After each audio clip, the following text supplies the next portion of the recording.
G'day all, and welcome to the team stream for our round 4 Sunday clash against the Western Bulldogs at Optus Stadium. The teams this week aren't very interesting. Ever since we found out in Jail's presser, wasn't yesterday, I think the day before, Jail's presser on Wednesday, that Hayden Young and Sean Darcy won't be playing. I mean, Hayden Young, he gave a slight chance.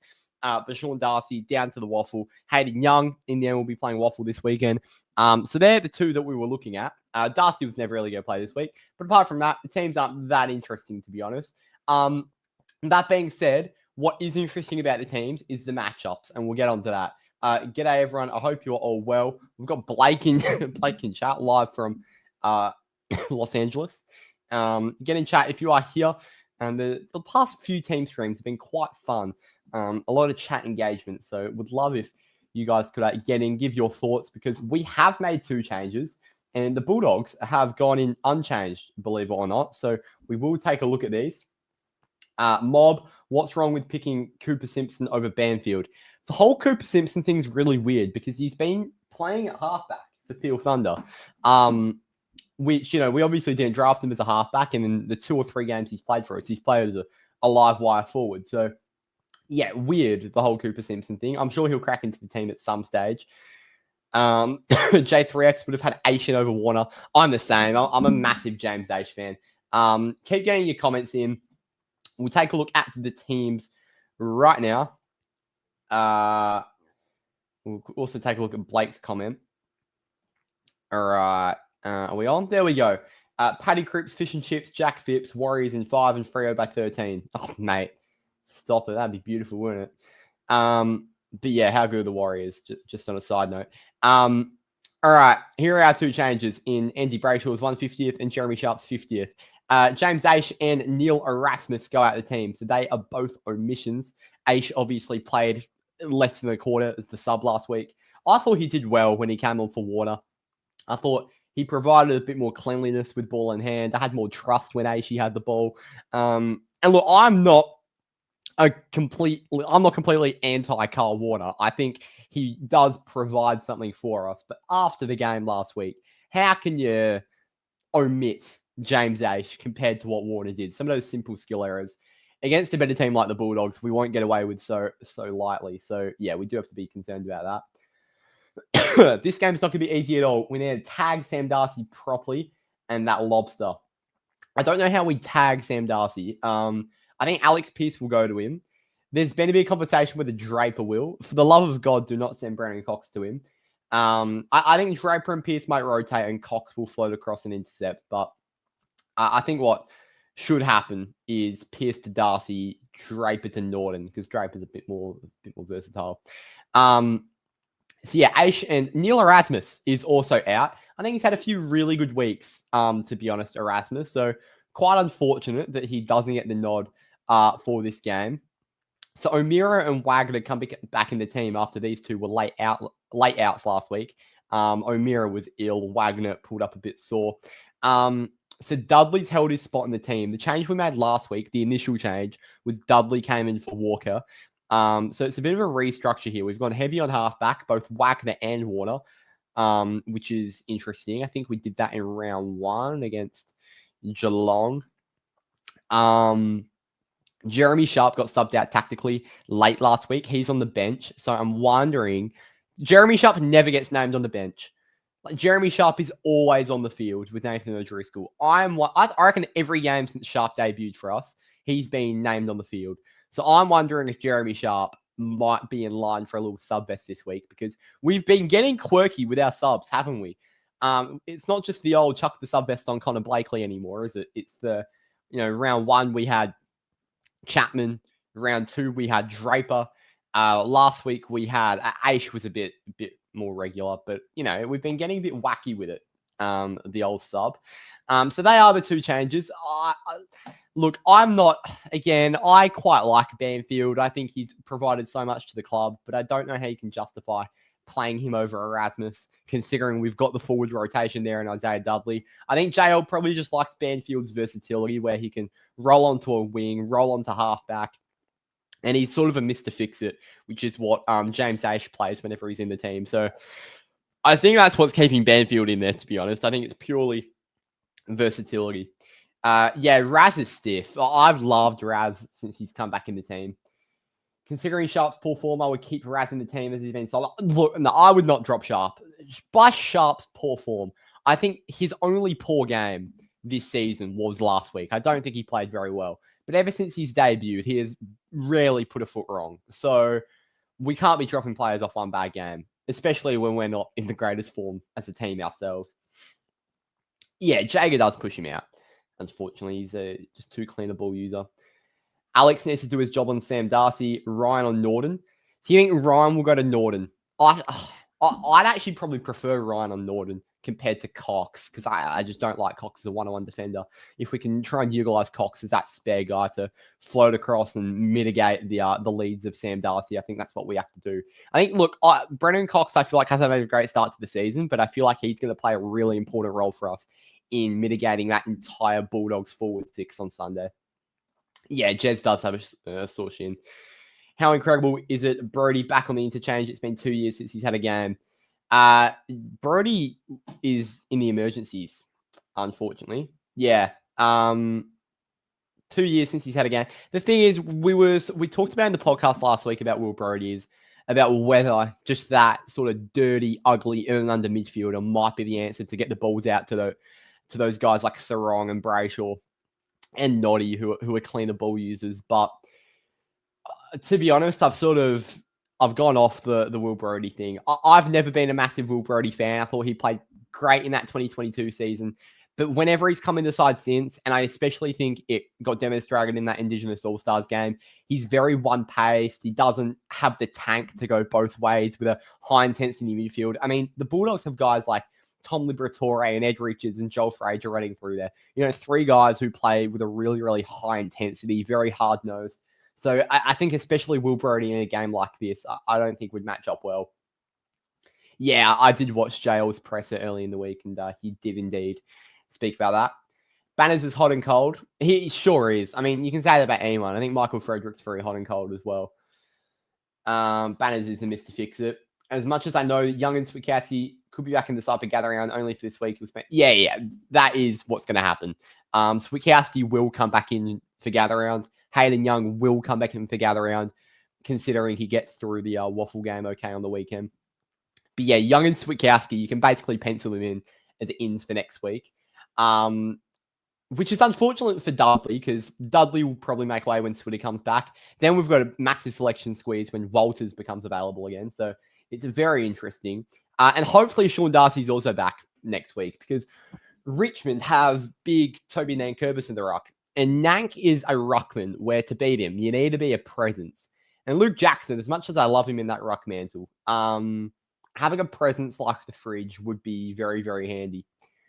Liam Jones does have a big task on Tracy. Liam Jones will go to Tracy. We'll speak about matchups now, actually. That's actually a good segue, and I'll get to the rest of the chat in a sec.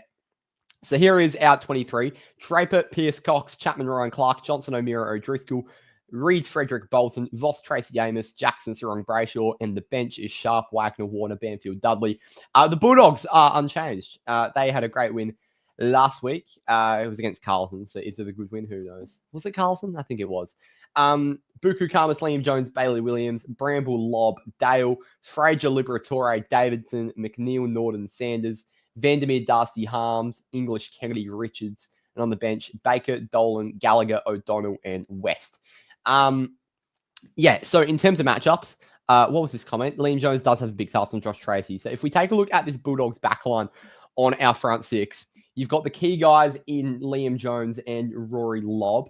And Rory Lobb is very versatile back there because he can play one-on-one. He can also play as an interceptor. And Buku Karmas, his overhead marking ability is really good.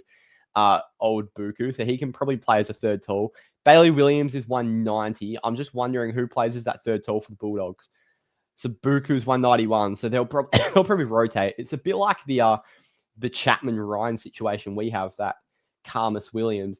So yeah, Jones will take Tracy because he can probably just run with him better than Lobb will.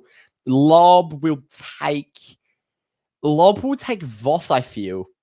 And I think Karmas might take Amos. That's just my gut feel. Bailey Dale will probably go with a Frederick because he's got a few defensive liabilities. I think as a bit of a lockdown, Bramble might end up getting the job of Bolton, especially considering Bolton pinch hits in the midfield. Still with no Hayden Young. Bolton's midfield minutes will be up, and I think Lachlan Bramble can probably swing into there. And then it's hard actually talking about the Bulldogs because you talk about Joel Frazier, but he's going to be playing 5 different positions in one game. I talked about in the preview that came out earlier today, which you can go check out after this if you haven't already, but we need to limit the width of the Bulldogs. You've got Sam Davidson, who's a hard worker, Bailey Dale, Riley Sanders, James Harms, Lathan Vandermeer. These guys are such hard workers. Matt Kennedy's in there too. They're such hard workers. They stretch the ground and then they hit you on the inside. And that's something we've got to be wary of. I feel like I'm a lot more nervous for this game than other Freo fans are. I just, for some reason, the way the Bulldogs have been playing, I don't have a good feeling. I don't want to be pushing negativity because I've tipped Freo and I think we should win and I think we will win. But the Bulldogs just give me a vibe where they're going to be up for it on Sunday and they've got a good team. Currently, where I am in Perth, it is not pissing down, but the rain has been quite sporadic throughout the afternoon. And I'm wondering if that's going to carry into Sunday as well because our wet weather game is something that's always struggled and we've got to be on top of that if the conditions do arise. In terms of our back line on their forward line, Draper, Pearce, Cox are the 3 talls. I don't really want to see Cox matched up on anyone. So Pearce, for me, goes to Darcy. I can see the case for Draper, but I think Pearce goes to Darcy. And in terms of the Aaron Norton thing, I'd be more prone to go Ryan on Norton. If Draper's not taking Darcy, maybe Draper goes there. But I like Ryan as an undersized tall. And I think he can do a job, especially on a guy like Aaron Norton, who is sort of an undersized key forward. And Braden Cox can hopefully just play that nice intercepting role where he plays his best football. Because I think when Braden Cox hasn't been playing well this season, it's been as a cause of we're not putting him in the right positions to play his best footy. So I think we do have to be careful. And I think we have to be wary of putting Cox in those right positions. I mean, instant flashback to the Amadi situation against Sydney and a couple of those one-on-ones last week against West Coast where he got outbodied by smaller opponents or just stronger opponents. So, yeah, that's an interesting one.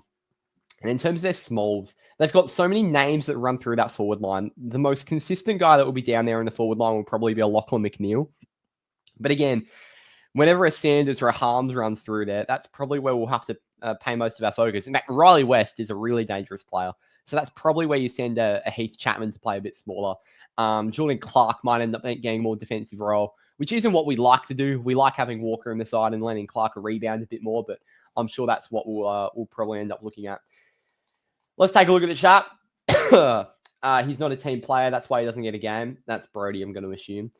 I'm looking forward to the midfield battle. Lots of tough in and under players for both sides. Hopefully we can stay on top. Absolutely. I mean, Liberatore, Sarong, Brayshaw, having these guys out on the ground, Ed Richards, it's going to be a spectacle.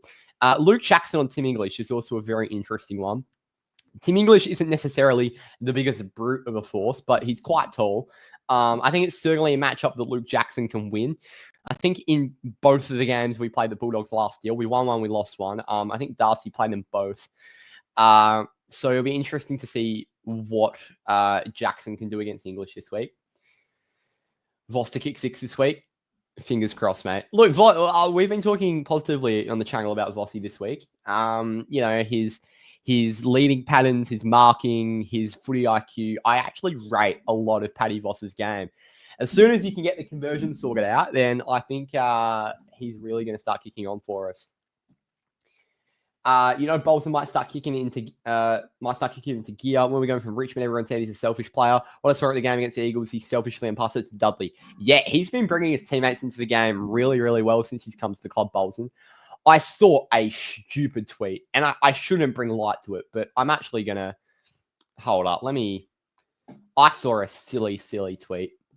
I need to be careful about what comes up on my Twitter here. All right. And I did reply to it. I did. Where is this? All right.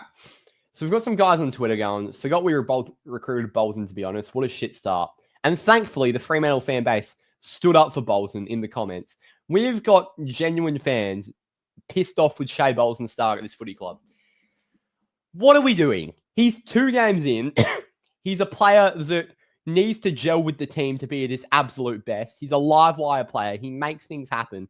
He's 2 games in. He needs to be in an environment that he's been in for a sustained period of time to actually kick into gear. This isn't just any player we brought in here. This is Shea Bolton. Let's just give him time to get to his best. And he's been playing at probably a C plus B minus level to his standards, or for his standards, in these first 2 weeks. And it's been really good. He's brought his teammates into the game. He's brought pressure. I've loved what Shea's had, especially with the interrupted preseason. You know, he played that great game in the preseason against the D's, but then he had a few injury issues, and he came to the club a bit undercooked in terms of a knock he picked up at Richmond. So, yeah, look, I'm happy with Shea's start, and he will kick into gear. And he is a very unselfish player since he's come. I absolutely agree. Interesting comments on Amos. I just feel like they might go there. I've watched Buku, and his overhead marking and his spoiling ability is really nice. And Amos is definitely smaller than Voss, which is why I think we might be prone to lean in that direction. Dogs 3 tools will be Jones, Lobb, and Karmas or O'Donnell. Yeah, it will be Karmas, I believe. O'Donnell is named in the forward line, isn't he? He's on the bench. Yeah, he'll play forward, do you think? Because they've gone unchanged, so there's no reason why they'll change structure. In fact, that's actually a good pickup there. So James O'Donnell will play forward.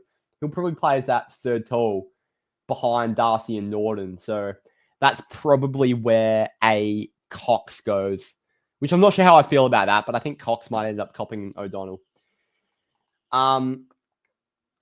So windy. It's so windy in Perth today. It is. The rain's due to carry on to Sunday Arvo. Is it? Let's take a look at the Burswood. The Burswood conditions. Let's take a gaze. Can you see my weather bubble? I don't know if you can see my screen. But on Sunday in Burswood, it is 29 degrees. Oh my goodness. The game starts at 3:10. So it'll be 27. And there is expected to be 15% chance of rain during the game. So it's not going to be pissing down, but there's a chance. So we have to be, wary of that. Don't be nervous, mate. I run a Fremantle fan channel, brother. I've got to sort of put my soul into every game. Thank you. I am nervous though. To be honest, mate, when you start a season 0-2 and you've copped an unconvincing derby win against West Coast, where we saw better signs, but we still need improvement. Like the amount of time and effort that not just me, but so many fans have put into this club. Starting the season like that, when we're expected to, exceed expectations. Well, not exceed expectations, but we have high expectations. It puts so much more pressure on every single game when you start a season like this. So that is why I'm nervous about this week. Because if we slip to 1-3, it puts us in a really difficult position, and I don't want to be there. Gee, what have I done here? Hold up. Where have I gone? There we go. You're not wrong. Being nervous about the game. Dogs are in form. It'll be not easy at all. Should be a close game. Hopefully we'll win. We will close it out properly, unlike the Sydney game. Yeah. The Sydney game, I mean, so many games stretching back to the last 4 weeks of last year have been difficult watches in terms of closing them out. But yeah, hopefully we can do a number, especially late on against the Dogs, because that 4th quarter against West Coast again wasn't necessarily as convincing as we would have liked. The Bulldogs have some sort of smaller forward line that should match with our forwards well. Yeah, well, we were discussing during the week, not us personally, but I think it might be an AFL.com.au article where they interviewed Heath Chapman, and he was just speaking about how they've just got so much trust in each other because everyone can play tall and small. Probably apart from Pearce, maybe Cox. Everyone can play at ground level really well. In fact, I think Pearce has added that to his game. I think he's okay at ground level. But everyone can play tall and small. They can pick up each other's men. And it just places so much faith in a defensive unit. I thought we defended really, really well against West Coast. I thought that back 6 was at its best. Some more of that, and it will hold up well against the better teams, hopefully. Exactly right, Zane. Just don't let Riley West on the loose and think Clark has a job in him. Yeah, it would make sense if Clark gets the Riley West job. I really like Riley West as a player, to be honest. I think he's a very, very damaging player. Pushes up on high half forward, pushes into the stoppages, smooth mover. He's a bit of a unique player, to be honest. You're interested in Fraser because he's in your fantasy. He's in my fantasy too. Yeah, Brayshaw 150. Very, very keen, Simon. I mean, he's not a legend yet, but let's just say that he is a legend in the making. 150 games for this club. You know, he's won the Lee Matthews Trophy, which is he's the only ever player for Freo to win the Lee Matthews Trophy. Fifey didn't win it, did he? Fifey may have won it, but from what I can remember, I think he's the only one to win the Lee Matthews. An incredible achievement. You know, to be voted the best player in the comp by the players is in some ways better than the Brownlow. 2022 All-Australian. I can't believe he's only one-time All-Australian. 3-time 22 under 22, including the captain in 2022. A two-time Jeff Christian medalist. 2022 Doig medalist, and obviously our vice captain for the past 3 years. So, yeah, so proud of Andy and very, very keen to see what he can do out there on Sunday afternoon. Voss have 6 kicks this week. Mate, I'm going to more say that Voss kicked 6 goals. Back in Vossy. How come JL hates James Aish?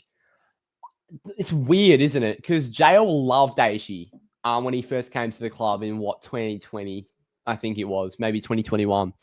You know, sort of his Mr. Fix-It. Could chuck him anywhere on the ground. He'd do a roll. And I think he's such a good ball user. And I think wasting that by not having him in the team is I don't know. I'd just rather have him in over Warner. That might be subjective, but just what I think. How many score involvements? Yeah. James Aish play any position, never messes up like Warner, Walker, Wagner. Seasoned vet, good skills and IQ. I wouldn't dish any shit on Corey Wagner. Some of his ball use is a bit slack, but I feel like he always gains field position. I never feel like I watch Corey Wagner and I'm like, oh my God, Wagner has the ball. And I think Walker is a great defender. He's used his run and gun well when he played this season. Yeah, I completely understand the whole thing of his skill issues. And Carl Warner, yeah, he hasn't been in great form. I quite like Brandon Walker, to be honest. And I don't really have anything against Warner. It's a good question because when we hired JL, he brought Aish over because he loves him at Collingwood so much. Yeah, that's the thing. JL brought Aish over because of his experience with him and because of his level head. And we got James Aish when he was mid-20s. I don't actually even know if James Aish is 30 yet. James Aish is 29. You know, he's supposed to be in the absolute prime of his career. It feels like, you know, oh, James Aish, we can't put a 34-year-old now in the park. But, like, this is a guy that's not from WA that's come over to Freo. And we're not giving him any game time when he absolutely deserves it. So, yeah, I'd love to see Aish in this team still. And he played so well in that 2022 season. There was no fair reasoning for the Fremantle hype. Only reason it started was due to the win against... No, it wasn't, mate. We were a top 4 team for the majority of the year, and we've added Shea Bowles into the list. I think the hype was completely justified. Whether we'll live up to that or not is another question, but yeah. First half of last season when we were winning games, we had it, but then he took him out, and that's why we missed the 8. Yeah, I remember it was around the gather-round period. I think first 4 weeks of last year, James Aish had a really good start to the season. We went 3-0. I remember we beat Brisbane, we beat North Melbourne, and we beat Adelaide, I think. And James Aish in all 3 of those games was fantastic. And then he sort of, you know, maybe put one foot wrong in a game, and JL just sort of evicted him. It was weird. Only reason, sorry, I've already read that.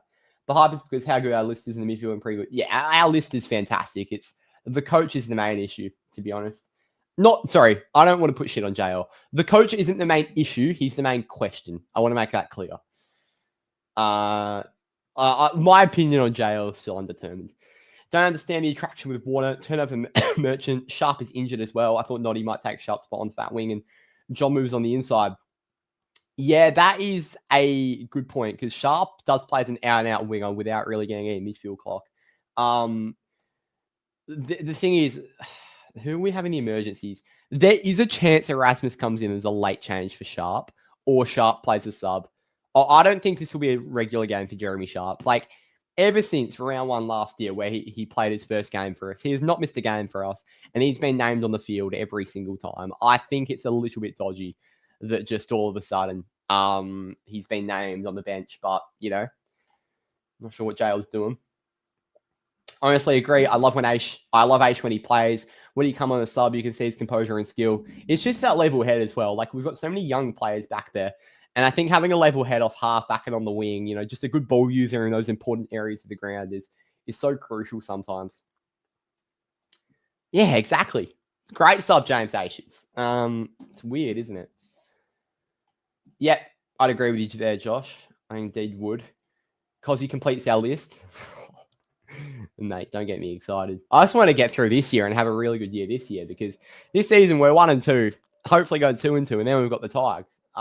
So this year is far from gone. So let's hope we just kick on in 2025, and let's worry about Cosy in 2026. Maybe a little Brandon Starcevich, just a cherry on top. Who knows? Yeah, good for a sub.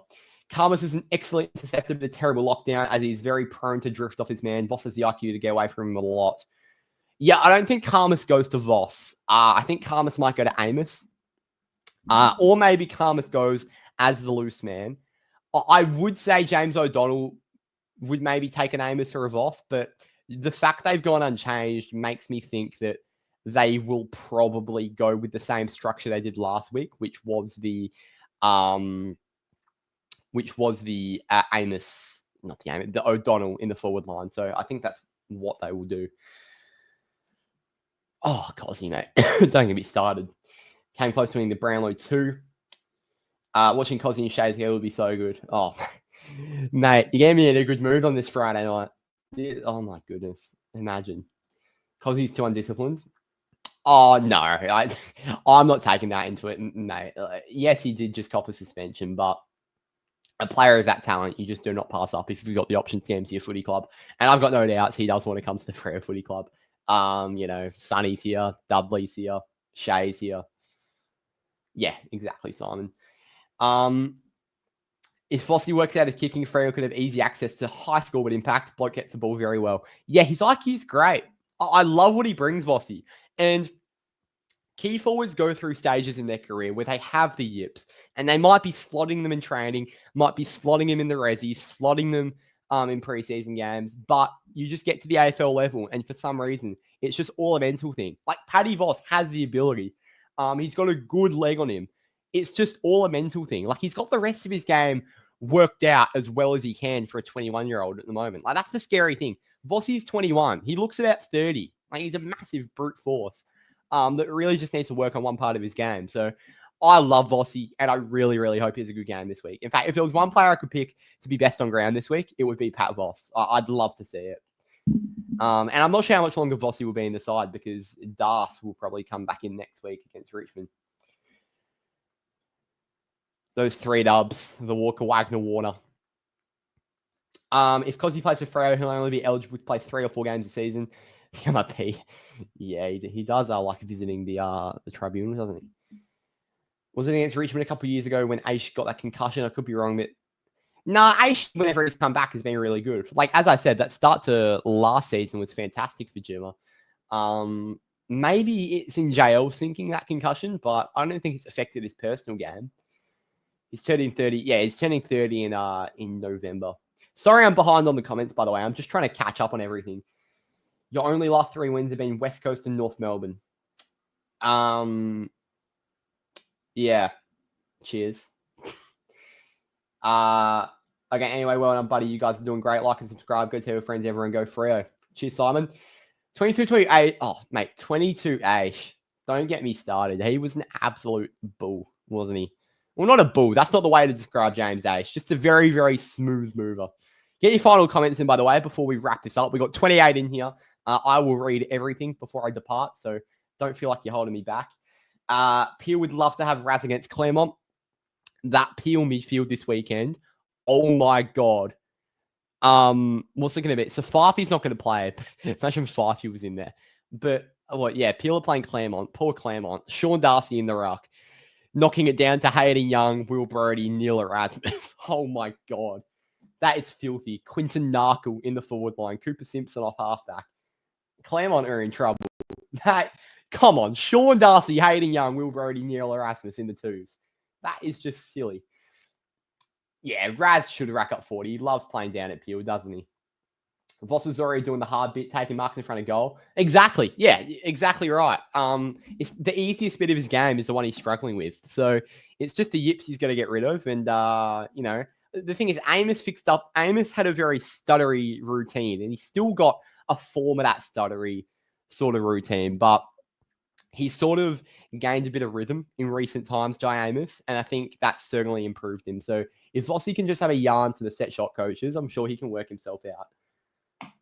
Mate, you're spot on. You're spot on. Vossi's 21. He hasn't been in the AFL system as long as Tracy, or hasn't been, playing AFL football consistently for as long as Tracy. And even still, he's a pretty sporadic AFL player. So Vossi is going to turn out absolutely fantastically. I think if you watch football, you know the base that Patrick Voss is working off here. The base he is as a footballer is so, so scary. The question is if Voss gets into ripper form, does he take a key forward spot away and force someone out when Darcy returns? That is a possibility. I think the only player he would force out would be Jai Amos. Amos still needs to work on a lot of aspects of his game, as does Voss, but I think that will be a very form-orientated thing. I think Jo will still just consistently pick Amos over Voss. I hope he doesn't. I hope he picks it based off form and doesn't pick favourites, but I think Vossi very well could force a guy like Amos out, but I think Tracy and Jackson are pretty much untouchable. Don't we all, mate? I miss Fifey too. All right, that is going to be the stream. So there are the teams.